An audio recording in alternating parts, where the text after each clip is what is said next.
Eu sou Dante Olivier, sou multiartista e produtor de conteúdo pra internet e esse é o Coisas Quaisqueres, um podcast pra gente falar de qualquer coisa, do que der na telha.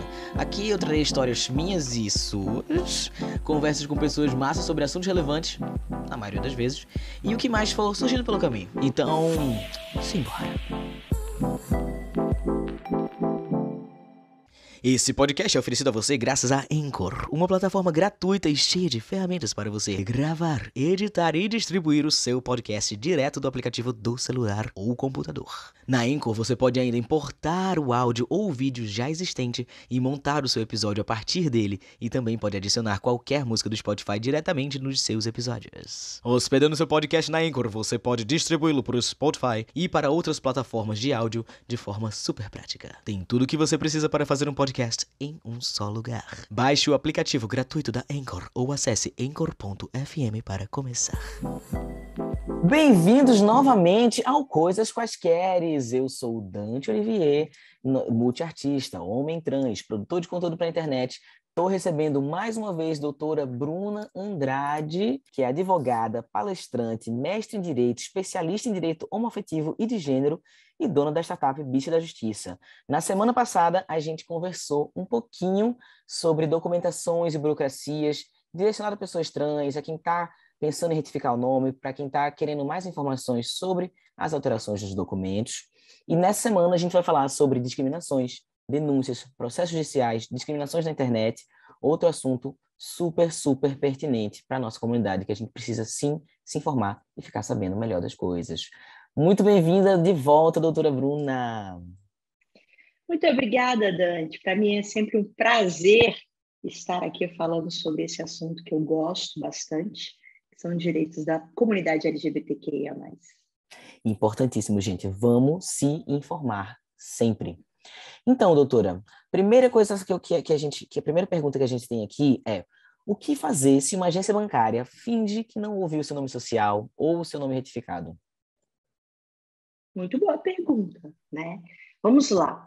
As instituições financeiras como um todo, seja elas de atendimento presencial, atendimento online, desde 2017 estão obrigadas, né, a atualizar os dados das pessoas trans em relação ao nome social e ainda mais em relação ao nome retificado.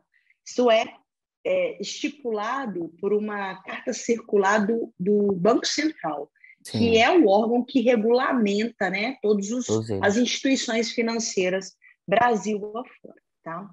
Sempre importante quando a gente está falando de denúncias, buscar elementos de prova de que aquilo está acontecendo. Essa talvez seja uma das principais dificuldades que as pessoas têm no dia a dia, né? Sim. Em que a situação aconteceu, mas aí elas não conseguem provar que aquela situação aconteceu. Se for presencialmente, busque uma pessoa próxima, ou leve uma pessoa com você para conseguir a demonstração, né, de que houve um desrespeito ao seu nome. Uma Se testemunha, for no né? formato... Isso, uma testemunha. Se for no formato online, tente documentar ao máximo essas informações por mensagens de textos, protocolos e até mesmo gravações, tá? Agora, de um modo geral, Dante, cresceu muito no último ano o desrespeito das instituições financeiras em relação aos dados das pessoas trans. A gente tem recebido significativas denúncias de pessoas que já tinham tudo regularizado dentro do banco há anos, porque a retificação, por exemplo, já aconteceu há muito tempo, e de um mês para o outro começam a receber tanto telefonemas, quanto no aplicativo, quanto e-mails com o nome MUR. Tá? Isso é terminantemente proibido, é uma violação da identidade da pessoa trans e é passível de processo judicial e até mesmo de indenização. Os bancos estão sendo condenados a pagar indenizações para as pessoas trans que têm tido o seu nome desrespeitado. Ok, Bruna, mas eu juntei todas essas provas, o que eu posso fazer? Se você tem condição de contratar um advogado, você tem que procurar um especialista nessas questões. A Bicha da Justiça está lá para poder ajudar. Se você não tem condição de contratar um advogado, você pode procurar a Defensoria Pública da sua cidade ou uma faculdade de direito da sua cidade, porque eles têm um núcleo de prática jurídica, né? Ou seja, a escola ali dos advogados, e eles atendem a comunidade para entrar com as ações. Sim. Lembre sempre de correr atrás dos seus direitos, porque só assim, quando dói no bolso, é que as instituições financeiras começam a mudar essa política de desrespeito em relação aos direitos da população trans. Essa dúvida minha que me ocorreu agora aconteceu recentemente com um amigo meu e já aconteceu comigo também em outra situação já faz uns bons anos que meu documento já está retificado, que tudo está certinho, mas às vezes acontece de sistemas automáticos, você está lá fazendo cadastro em algum lugar, e aí a pessoa joga seu CPF e aparece o nome morto. E aí recentemente fui até num hospital, numa clínica, e aí ela botou lá o CPF, e aí ela, eita, tá aparecendo outro nome aqui. Ela ficou achando que tinha sido erro do sistema. Eu fiquei caladinho, deixei ela achar que tinha sido erro do sistema dela, ela ficou muito confusa, sabe? Por que tá aparecendo outro nome e tal? Mas o que acontece para ainda aparecer em cadastros automáticos o seu nome morto? E o que a gente pode fazer com relação a isso? Vamos lá. Excelente pergunta, porque a maior parte das pessoas não entende como funciona o banco de dados, né, no Brasil inteiro. Existe uma lei que chama Lei de Proteção de Dados. Essa lei, ela é recente, ela entrou em vigor o ano passado, ou seja, começou a valer o ano passado. E ela estabelece que as empresas, os órgãos públicos, todo mundo que trata dados, né, de outras pessoas com a finalidade econômica tem a obrigação de manter os dados em segurança. Tá? O que isso tem a ver com o que a gente está falando aqui, Dante? É que no Brasil, o principal banco de dados público é o Banco da Receita Federal. Tanto é verdade que se você vai, por exemplo, retificou o seu nome, você altera primeiro na Receita Federal, provavelmente na hora que você vai na polícia alterar o seu RG, já consta a informação de que seu nome foi alterado. E aí eles só fazem uma conferência e emitem a documentação. A Receita Federal é o principal banco de dados público e ela é o que subsidia também informações para os bancos de dados particulares. Dentre eles, os planos de saúde, os bancos, as questões relacionadas às companhias aéreas, enfim, uma série de outras empresas que acabam utilizando o cruzamento da Receita Federal para alimentar o seu banco de dados. Só que existem bancos de dados paralelos. Então, por exemplo, Dante, você é cliente do Santander. Então, você pediu a alteração do seu nome lá no Santander, eles alteraram. Como eles fazem essas atualizações com base no banco de dados da Receita Federal, qualquer modificação ou atualização no banco de dados da Receita Federal puxa automaticamente para o banco de dados que ele está subsidiando. Então, imagina uma grande teia em que se tem uma atualização. Exatamente. E de forma completamente, entre aspas, ilegal, porque a Lei de Proteção de Dados diz que, se você, Santander, recebe meus dados e trata meus dados, você tem responsabilidade em relação aos dados que você está tratando. Se você, Receita Federal, recebe meus dados, ou seja, essa teia não poderia existir. Sim. E aí a gente está falando de sistemas. E quem mexe com computação sabe muito bem como funciona. Os sistemas são recebem os plugins, as atualizações, né? Como o nosso celular, a gente vai fazendo as atualizações, né, do sistema para poder torná-lo mais atual. Quando você faz uma atualização, como o seu dado morto não foi apagado na origem, ele só foi acrescido. Entendi. Quando tem uma atualização, geralmente puxa o nome morto. E aí é por isso que depois de 5 anos que você retificou e já usa o aplicativo do Santander e está tudo certo com o Santander, da noite para o dia começa a surgir um monte de nome morto aparecendo para você. Aí você vai no Santander, depois, 15 dias depois, 2 meses depois, você vai lá no outro banco que você tem conta, acontece a mesma coisa. Aí você vai viajar, você puxa lá na passagem aérea, acontece a mesma coisa, quase que no mesmo período de tempo. Sim. São as atualizações. Ok, Bruno, entendi como é que funciona.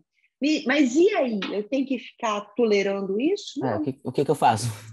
Não, óbvio que não. Direito seu que o seu nome morto seja esquecido. Sim. E que você não seja lembrado sobre o nome que te gera disforia. Sim. E se você já alterou ou utiliza o nome social, e isso acontece, o problema é da empresa, da instituição, do órgão que está te gerando esse sofrimento. Uhum. Por isso você tem que processar. Porque se você deixa passar, além de gerar o problema para você, o constrangimento para você, você não está obrigando Santander, a Caixa, etc., a tomar uma medida de tratamento adequado dos seus dados. Exatamente. Sim, então, sim. a gente não tem uma solução imediata, né? Uma solução que vai resolver a questão para todo mundo. Então, quanto mais processa, mais dói no bolso, mais rápido eles resolvem esses problemas. Uhum. Massa, massa, massa. Vamos lá. No caso de processar alguma empresa ou estabelecimento por violação de direitos, quais as provas que a gente tem que reunir? Tu falou de prints, né? Quando a gente fala de online é muito fácil, quando a gente é mais fácil, né? Por ter tudo lá documentado na conversa, e é fácil printar, e quando a gente está falando de pessoalmente, é interessante levar uma testemunha, mas para além dessa documentação, o que mais a gente precisa? Tá. Números de protocolos é sempre importante exigir e anotar, porque isso gera esse histórico, né? E uma coisa que é muito comum, Dante, que nem todo mundo sabe, é que no mundo presencial, no mundo digital, realmente gera todos esses lastros, né? Todas essas informações. Então, geralmente é mais fácil. Às vezes não é nem você printar a conversa, mas assim, por exemplo, o próprio aplicativo que está com o nome morto, ou o Pix que você fez e que veio com o nome morto, todas essas questões. Mas no mundo presencial, quando você está falando de um desrespeito de um funcionário, de uma pessoa que trabalha ali, você pode gravar a conversa e começar a gravação informando que você está gravando, né? Para que sejam tomadas as medidas ali judiciais. É importante sempre informar que está gravando, né? É sempre importante informar para que não haja essa alegação de que a gravação é ilegal. Não. Sim. Gravação é ilegal, você foi informada que estava sendo gravado. Obviamente, não é para expor isso nas mídias sociais, então não é para você divulgar o vídeo que você gravou, porque aí você vai estar cometendo um ato ilícito e aí a situação pode virar contra você. Sim. Mas gravar para utilizar num processo judicial com segredo de justiça, né, o advogado que for conduzir o processo tomar essa diligência de colocar em segredo de justiça é perfeitamente possível. Chique, chique, chique, chique. Anotando, viu, bonecas? Quero todo mundo anotando para vir muito processinho. Exatamente. Bem, se a mesma situação acontece em qualquer outro tipo de instituição, cabe processar também? Sem sombra de dúvidas. Instituições de ensino, órgãos públicos, questões relacionadas, né, às instituições financeiras, enfim, não importa onde que a situação tenha acontecido, se o seu nome morto está em evidência e aquela instituição não está respeitando, cabe o processo. Chique. E aí, um pensamento muito comum, né, das pessoas é justamente esse: não é mais proveitoso só procurar outro lugar ao invés de processar? Isso era uma pergunta que estava aqui, mas a gente já respondeu. Não, gente, o importante beleza, você pode procurar outro lugar, mas processe também, se você puder, se você tiver uma defensoria pública, se você tiver condições financeiras. É importante justamente isso que a doutora falou algumas vezes. Já repeti algumas vezes aqui. Processar dói no bolso da empresa. E se dói no bolso da empresa, a empresa começa a prestar atenção nisso. Então, é uma questão que vai para além das nossas necessidades pessoais. Ela atinge toda uma comunidade. Quando um processa, abre respaldo para todo mundo que vai vir depois. E a gente vai criando um ambiente muito melhor para todo mundo que vem depois. E, enfim, quando a gente fala de comunidade, a gente fala Exatamente. sobre isso. Sobre criar um mundo melhor para Exatamente. todo mundo. Exatamente. A gente, por exemplo, só pode alterar nome hoje porque alguém lá atrás, várias pessoas, não foi uma só, entraram com os processos para que a alteração de nome acontecesse. E aí, depois de anos, houve essa desburocratização, né? Uhum. E é daqui para frente, a gente só constrói o direito a partir disso mesmo, batendo na porta da justiça e cobrando, né, uma resposta sobre o que está acontecendo. Uhum. Uma coisa que já perguntaram pra gente foi tipo, e se eu, como pessoa trans, não tiver com psicológico para dar entrada num processo nesse momento? Sim. Como é que a gente lida com essa situação? Então, é sempre importante dizer que se você não tem condições, sejam financeiras, sejam psicológicas, né, e não tem um outro paliativo, a sua saúde, ela é obviamente muito mais importante do que o coletivo, tá? Agora, é sempre importante dizer também que existem prazos para se entrar com os processos. E aí, a depender do que nós estamos falando, pode ser 2, pode ser 5, pode ser 10 anos, então depende um pouquinho, tá? Uhum. E aí pode ser que nesse período você se torne mais forte psicologicamente, mais Uhum. empoderado, e aí lá na frente você volte com a questão, Sim. né, para poder ajudar nessa construção. Então, obviamente, a sua saúde física, mental é sempre mais importante do que a luta. Se você tiver condições, não deixe de entrar com os processos, porque é nesse trabalhinho de formiguinha que, com certeza, a gente constrói o direito, né, para a coletividade. Sim, sim, com certeza. Mas vamos lá, doutora. É, é possível denunciar pais transfóbicos, mesmo sendo menor de idade?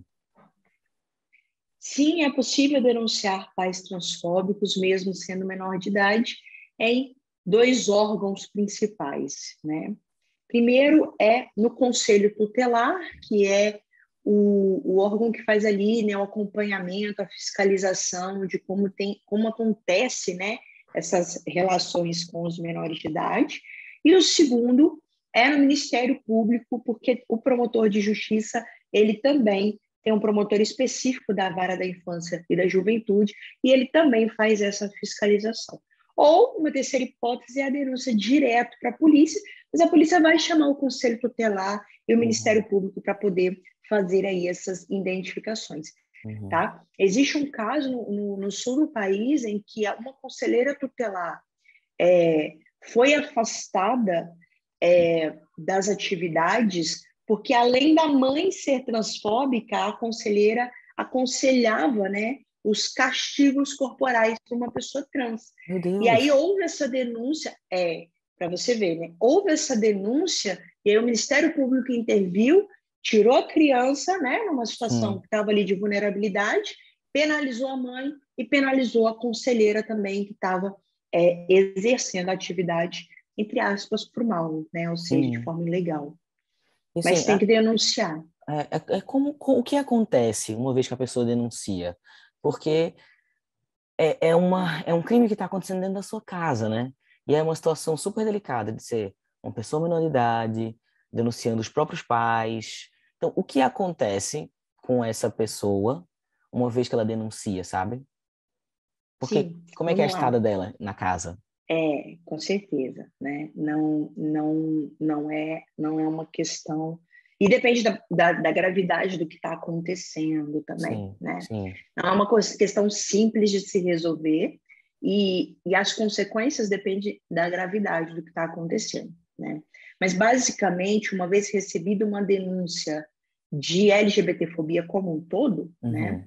Uhum, O Ministério Público, o Conselho Tutelar, eles, dependendo da gravidade, vão afastar essa criança do convívio, vão uhum, colocá-las num convívio provisório, seja num abrigo, seja numa família substituta, que são famílias preparadas para lidar com a questão, sim. né? Não com a questão de transfobia, mas com a questão, né, do afastamento dessa criança. Exatamente. E durante um período de afastamento, os pais passam por um processo de, entre aspas, uma reciclagem, né? E aí é avaliado, tanto por questões de assistência social quanto por psicólogos, se há a possibilidade do retorno dessa criança para a família de origem, ou se é caso realmente da destituição do poder familiar e essa criança ou esse adolescente vai ser colocado em processo de adoção, entende? Então, é realmente uma questão muito grave, é uma questão que muda a vida, né, da pessoa que está envolvida, porque, como se diz, ela que é retirada, né, desse ambiente.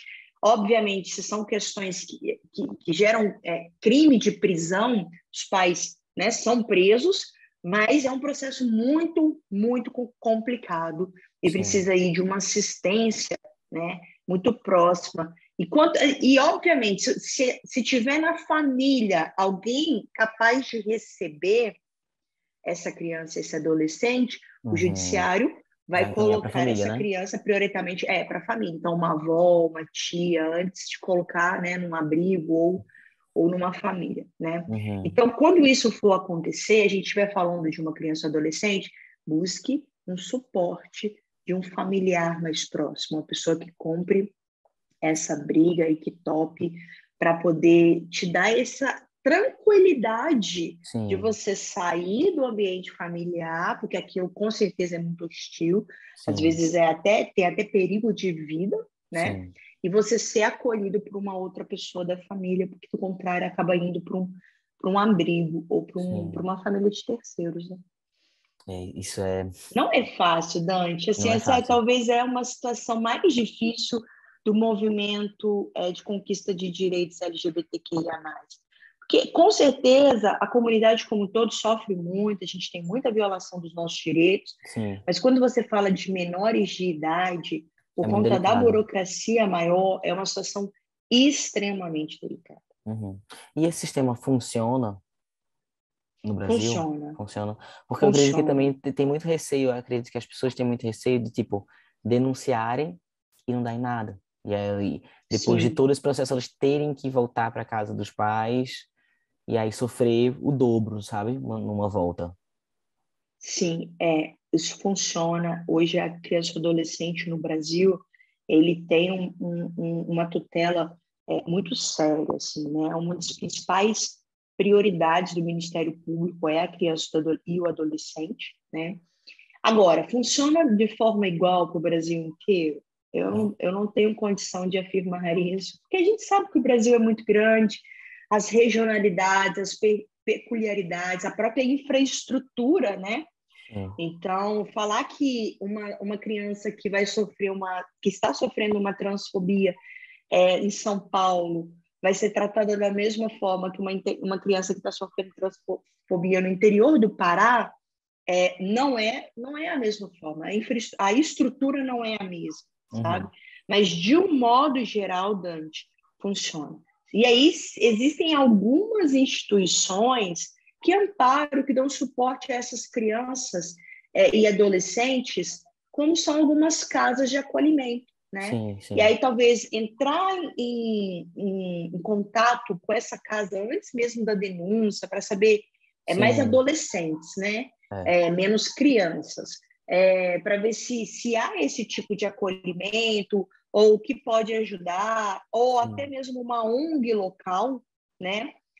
Para saber se tem alguma estrutura de suporte, porque às vezes a ONG faz uma intermediação melhor, né, com o Ministério Público ou com o Poder Legislativo, para ajudar, pode salvar uma vida e pode realmente fazer cessar aí essa questão da violência que a gente sabe que acontece, né, cotidianamente. E se essa criança não tiver um parente de sangue, mas tiver uma professora, uma tia do bairro, alguém que não está ligado consanguinamente assim com ela, mas ela teria esse suporte dessa pessoa? Sim, aí sempre o interesse da criança é sempre levado em consideração. Legal. Então, tipo, a prioridade é para os familiares, mas se não houver, Então, obviamente que entre uma pessoa próxima e o abrigo, o interesse da criança é ficar com essa pessoa próxima mesmo. E aí, geralmente, né, há o deferimento aí para que essa pessoa próxima possa acolher. Legal. Né? Então, legal. sempre se preocupa com o interesse da criança. Não faz muito sentido você já pegar uma criança ou adolescente numa situação de vulnerabilidade e já está sofrendo, colocar num ambiente completamente estranho, né? Isso pode gerar uma série de traumas. Então, geralmente, quando se tem, são as prioridades mesmo. Massa, chique. E é possível denunciar caso pais ou outros familiares expulsem uma pessoa trans da própria casa? Também, mesmo sendo de menor? Sim. Sim, é possível. E aí, qualquer pessoa pode denunciar, tá? Porque o crime de LGBTfobia, que é o caso da expulsão, que é uma das hipóteses é o caso da expulsão, ele é um crime que qualquer pessoa pode denunciar. Não precisa esperar quem foi expulso, né, para denunciar. E aí você pode denunciar no Ministério Público, no Conselho Tutelar ou então na própria polícia, para que haja essa investigação e apuração dos fatos, né? E aí os pais que fizerem isso estão cometendo crime, vão ser processados, é um crime pesado, né? Um crime com uma pena significativa. E além disso, os pais podem ser obrigados a pagar alimentos, né? O que é alimentos? É aquela, entre aspas, mesada para a pessoa que foi expulsa, para que ela consiga ter a subsistência dela, consiga sobreviver, ter esse suporte financeiro, né? Isso acontece sempre com um processo judicial, mas é possível, sim, que, por exemplo, né, uma pessoa até maior de idade que foi expulsa de casa, está na faculdade, que receba esse suporte financeiro dos pais, mesmo expulso de casa, por determinação do juiz. Já acontece, é uma realidade, a gente tem vários casos aqui nesse sentido. E como se comprova a expulsão? Existe alguma documentação específica? Existe ou declaração tipo, oi, eu fui expulso de casa? Então, geralmente a prova testemunhal consegue atestar a relação conflituosa entre essas pessoas, provas por mensagens de WhatsApp, às vezes, né, no furor da discussão, no furor da raiva, solta alguma mensagem, alguma coisa assim. Então, você foi expulso de casa, você vai para algum lugar, né? Então, não necessariamente vai para a rua, né? Não vai para casa de um amigo, vai para casa de uma pessoa que vai te acolher temporariamente. Então, prova testemunhal mesmo. Sim, massa. Massa não, assim, massa ter essa informação, saber disso, para poder eu espero que não seja necessário, que vocês que estejam ouvindo isso não precise disso, mas caso você venha precisar, você está informado agora também. Mas vamos lá, discriminações na internet. O que a gente pode fazer para se proteger de ataques na internet? Se proteger de ataques é pouco provável. É muito pouco provável. Porque a internet as mídias sociais, né, acabam não tendo muito esse filtro prévio do que vai ser falado ou das pessoas que vão ou não poder falar com você de forma prévia. Né? Agora, se não tem como nos protegermos, né, existe a possibilidade de responsabilizar os ataques, existe a responsabilidade de denúncias. E aí, o que eu acho muito interessante a gente falar, Dante, é que as pessoas acham que a internet é terra sem dono, né? Terra sem lei. E que as pessoas podem... que criou um fake ali para poder falar uma meia dúzia de bobagem, uma meia dúzia de situações criminosas e que estão imunes e que nunca vão ser descobertos, e isso não é verdade. Na verdade, os crimes que acontecem na internet são mais fáceis de serem identificados do que os crimes que acontecem no mundo físico. Por quê? Porque tudo que você faz na internet gera rastro, gera lastro. A gente fala em pontos conectados. Então, você entrou agora no seu Instagram e você fez algum comentário aquilo ficou registrado, por mais que você apague, aquilo ficou registrado de forma definitiva no banco de dados, né? Então, não imaginar que você é mais esperto do que quem criou a internet é de uma ignorância, de uma ingenuidade muito grande, né? Você imaginar que você vai enganar o Google, que você vai enganar o Facebook, que você vai enganar o TikTok, o Instagram, se coloque no seu lugar, né? Reconheça o seu tamanho, querido. Então, vamos lá. Criar fakes não vai pode até te dar coragem para falar aquilo que você esconde normalmente, que é criminoso, mas não vai te gerar uma invisibilidade, tá? O que não acontece no mundo físico. Às vezes, por exemplo, algum crime, né? Sei lá, alguma questão de torcida, que tem um xingamento de uma pessoa, às vezes é difícil identificar porque as câmeras não pegaram, né? E aí, obviamente, não deixa esse lastro. Então, vamos lá. Qualquer crime, qualquer situação, né, na internet é facilmente identificado. Como que você vai denunciar? Primeira coisa que você não tem que fazer é justamente responder o hater, né? Por mais que o nosso dedinho coce, por mais que a nossa língua fique com muita vontade de falar, não responda. Por que não responder, Bruna? Porque uma vez que você responde, você não tem talvez o conhecimento jurídico, o que vai acontecer é que na raiva você também pode estar cometendo um crime, né? Também pode estar ofendendo a pessoa, e aí isso dentro do judiciário vai pesar, né, para você. Então, esse é o primeiro ponto. Não responde.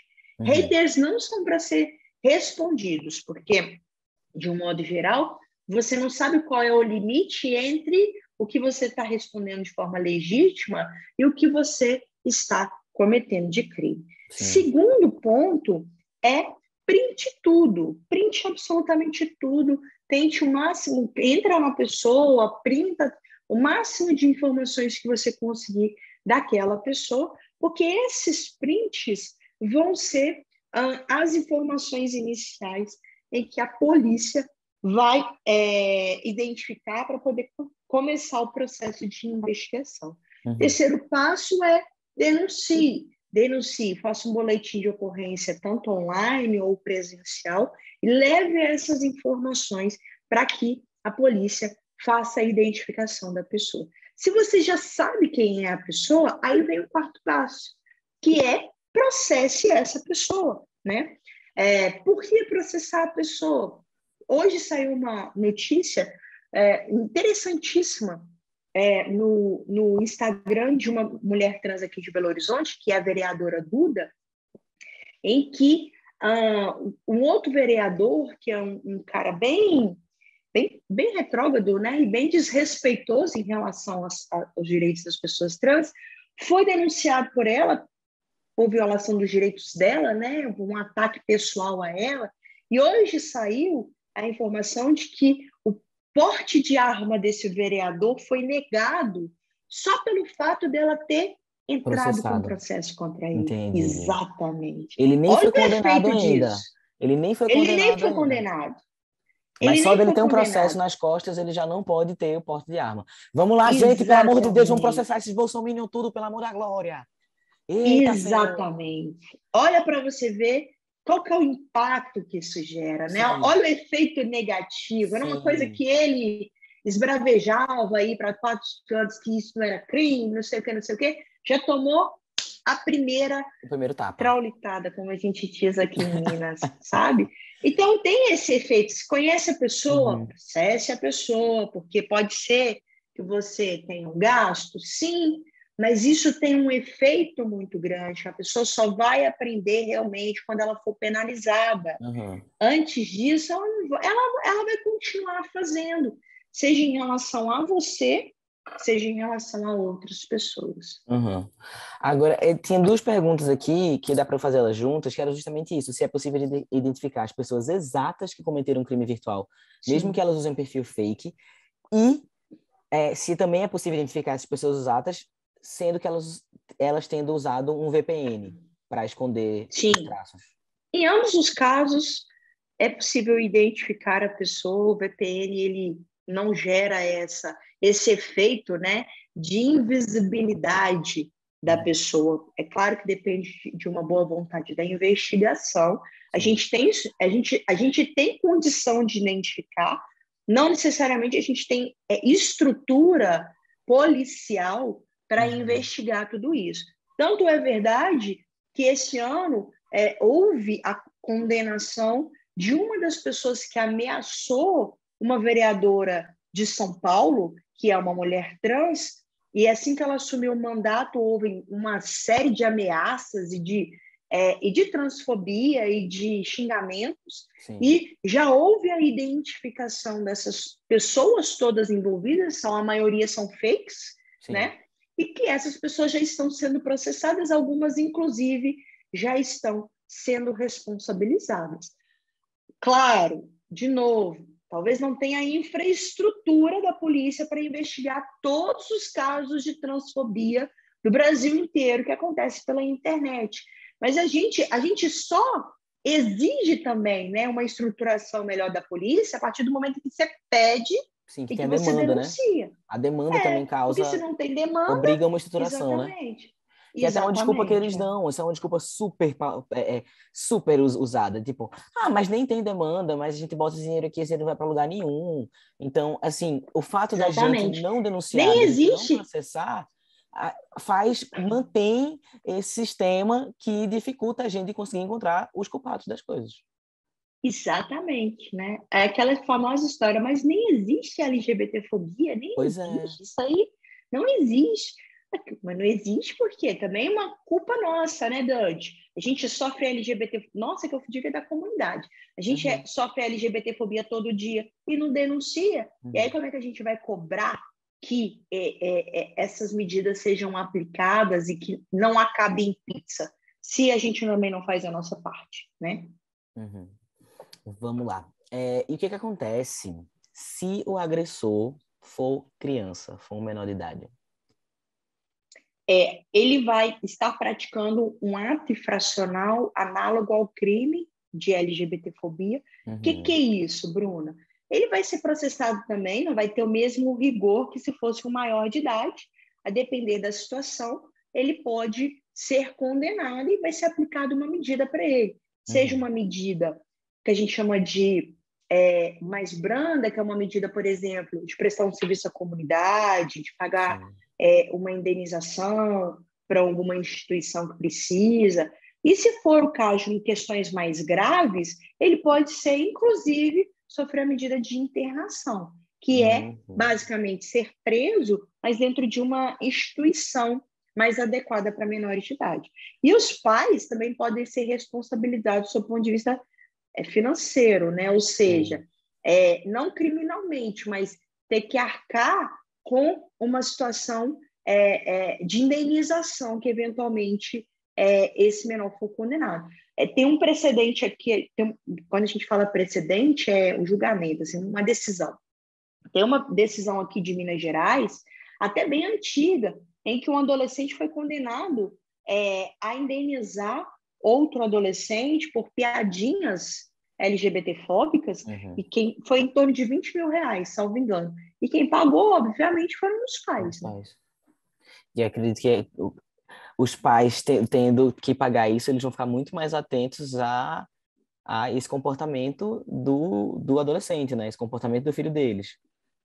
Sim, sim, de modo geral, né? Embora exista aqueles pais que fogem, né, a essa regra e que vão continuar, que tem um perfil, né, de continuar violando direitos. Sim. E aí, quanto mais condenações, obviamente, né, mais a probabilidade de mudança dessas pessoas. Seja porque elas vão ficar muito putas e vão ter que calar a boca. Né? Não é possível, né? Uma hora acaba, né? Bem, doutora, terminamos esse nosso segundo bloco, onde falamos sobre discriminações na internet, discriminações na vida real, quer dizer, internet também é vida real, né? Mas no mundo não virtual, processos judiciais, vamos processar todo mundo. vamos se ligar. Se liga, hein? E eu te peço para, caso a gente passou por várias perguntas aqui, mas caso você tenha mais alguma informação que você acha importante, pertinente a gente comentar aqui, por favor, sinta-se à vontade.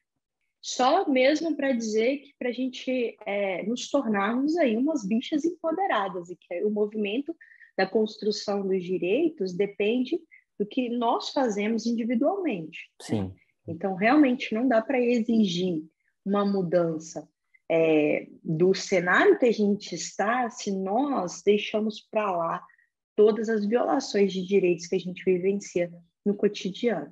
Tem que denunciar, tem que processar, tem que pôr a boca no trombone, para que daqui a algum tempo a gente não tenha que estar aqui falando de direitos tão básicos como o que a gente está falando hoje, né, Dante?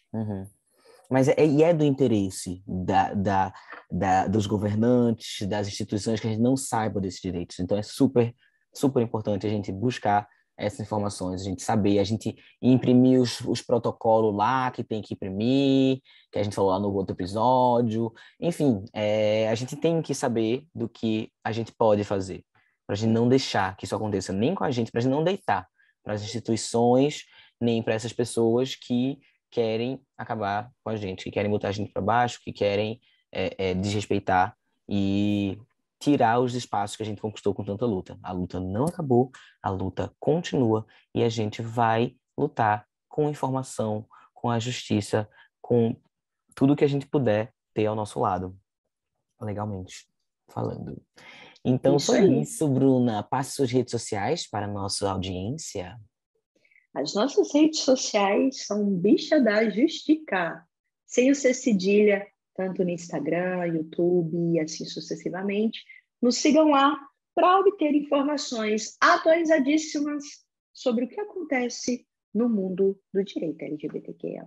Oh yeah, baby! Eu sou o Dante Olivier, você pode me encontrar no TikTok como dante.olivier, Olivier, e no Instagram e Twitter como Olivier Dante. E é isso, até o próximo episódio.